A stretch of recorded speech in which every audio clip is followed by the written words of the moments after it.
Bismillahirrahmanirrahim. Assalamualaikum warahmatullahi wabarakatuh. Alhamdulillahirabbil alamin. Sayyidina Muhammadin wa ala alihi wa sahbihi ajmain, amma ba'du.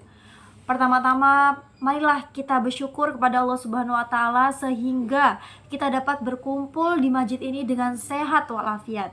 Kedua kalinya, sholawat beserta salam semoga tercurah limpahkan kepada Nabi kita, Nabi besar Muhammad Sallallahu Alaihi Wasallam. Semoga kita mendapatkan syafaatnya di yaumil kelak. Amin ya robbal alamin. Baik teman-teman semua, di sini kesempatan kali ini saya akan menyampaikan pidato mengenai berdamai dengan takdir. Brother dan sister lillah, banyak banget ya permasalahan kita mengenai takdir, apalagi kita sebagai mahasiswa yang sebelumnya mempunyai target kuliah di luar Jawa, di luar negeri dan lain sebagainya. Ternyata alhamdulillah kita ditakdirkan untuk berkumpul di Universitas Muhammadiyah Metro.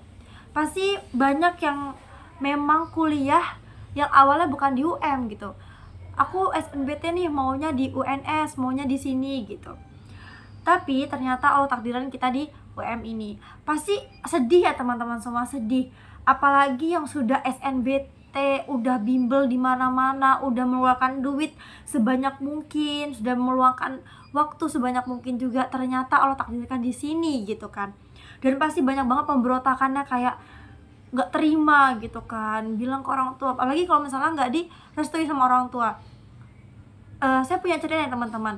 Ketika awal saya kuliah itu memang bukan ditarget, pengennya nggak di UM, tapi orang tua itu pengen banget aku di UM. Tapi memang karena ngeyel ya, coba dulu lah gitu ke UIN, ke IAIN, ke UNS gitu. Tapi karena memang banyak faktor ya, jadi aku nanya ke ibu setujunya di mana gitu. Terus ibu bilang ibu setujunya di UM. Ternyata ketika daftar ke UM selancar itu gitu, untuk mendaftarkannya langsung keterima, langsung segala macam ongkosnya, ininya, pokoknya semuanya udah tertata gitu. Tapi memang belum ikhlas teman-teman, kayak tapi aku pingin banget ke UNS gitu. Aduh, disepil lagi. Nah pasti teman-teman semua seperti itu, mau yang Iwan maupun yang Ahwat. Bener apa benar? Iya.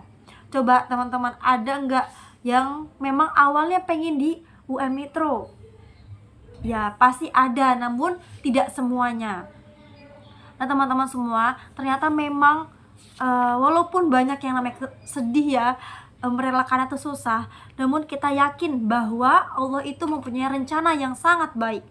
Apalagi kita yang menurutkan saran dari orang tua gitu. Orang tua pengennya di Lampung, ternyata karena memang ketika kuliah tuh, ketika capek butuhnya itu rumah. Ketika kita di Pulau Jawa, untuk pulang tuh susah banget kan. Tapi kalau kita di Lampung, cuman di sekitaran Metro, sekitaran Balang, kita segampang itu pulang. Itu hikmah lainnya ya. Namun teman-teman semua, ketika memang takdir itu sudah ditakdirkan kepada kita tuh hanya perlu ikhlas gitu. Karena ketika kita ikhlas akan lancar, akan Allah bukakan semua jalannya, Allah mudahkan gitu. Jadi itu menguji kesabaran kita juga pastinya kan. Apakah kita mampu, apakah kita bisa ya dengan yang nggak dituruti itu gitu kan. Ketika kalian sudah di posisi itu, sudah banyak yang harus ditangisi gitu, cobalah membuka hati dengan keikhlasan, yakin bahwa Allah itu memberikan jalan yang terbaik pastinya. Karena kita sebagai manusia tidak tahu ya bagaimana ke depan, gimana masa depan kita, gimana ya kalau kita di UNS, kita nggak tahu gimana kita di kuliah di sana, kita nggak tahu masa depan kita gimana. Tapi Allah tuh tahu gimana kita ke depannya. Pokoknya apapun kondisi kita nanti 5 tahun ke depan, 10 tahun ke depan, Allah yang hanya Allah yang tahu. Kita hanya bisa berusaha dan juga punya cita-cita gitu, apa yang kita inginkan. Jadi ketika kita doa, kita tahulah bahwa senjata umat muslim itu adalah doa. Namun doa juga itu ada kualitasnya teman-teman. Ada yang tumpul, ada juga yang tajam gitu kan. Yang tumpul karena apa? Dia berdoa tapi dia tidak pernah berdoa gitu kan, tumpul gitu. Jadi kalau ketika dia berdoa pun susah gitu, mau dikabulkan. Namun ketika kita selalu berdoa, kita asah terus doa kita itu selalu setiap habis sholat 5 waktu doa gini-gini. Jadi senjata kita tadi, doa tadi itu benar-benar tajam gitu. Brother dan sister fillah, Allah menjelaskan dalam Quran surat Al-Baqarah ayat 155 hingga 156, yang artinya, dan kami pasti akan menguji kamu dengan sedikit ketakutan, kelaparan, kekurangan harta, jiwa, dan buah-buahan.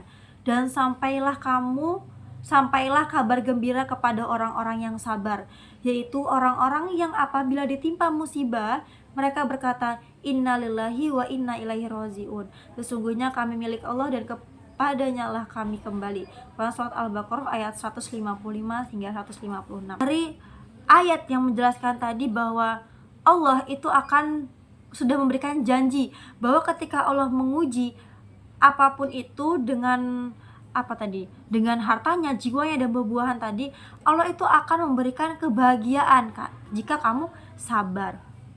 Nah, di sini ada kata-kata perihal takdir, tak pernah berselisih ataupun menyalahkan takdir hingga menganggap Allah berlaku tak adil. Ingatlah selalu bahwa mata kita itu terbatas. Mata kita tak akan bisa digunakan untuk memandang hikmah yang belum tersingkap, tak mampu menembus jauhnya masa depan. Itulah kenapa kita harus percaya sepenuhnya kepada Allah. Sebab walaupun skenarionya tak selalu sesuai dengan keinginan kita, tetapi skenarionya pasti selalu yang terbaik. Di sini Allah kita harus ikhlas dan yakin bahwa Allah itu selalu memberikan kita kemudahan. Cukup sekian dari saya. Mohon maaf apabila ada perkataan yang salah. Saya akhiri. Nun wal qalami wa may yasturun fastabiqul khairat. Wassalamualaikum warahmatullahi wabarakatuh.